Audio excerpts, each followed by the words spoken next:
there's any meaty stuff in it. Yeah. And eggplants and shishito chili peppers. Doesn't. Yeah. And when I mean slurp, you don't have to make a sound of it. It's like a sip it, sip it. Yeah. Okay? So,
Yeah.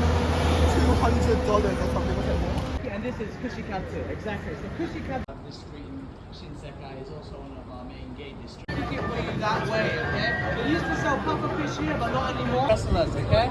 So what they specialize in here is massive portion sizes. Like, it's really sad. Lots of these restaurants have closed during coronavirus. Top of the list karaoke is not poisonous fish.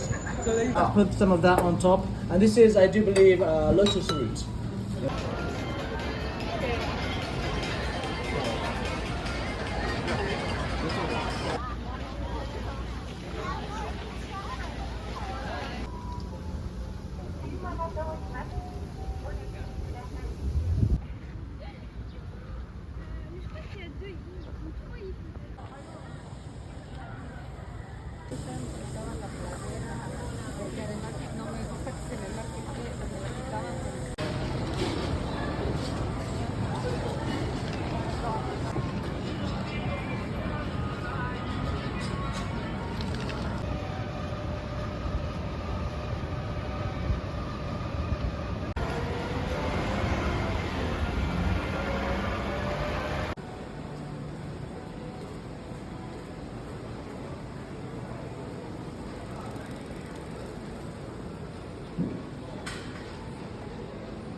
I love.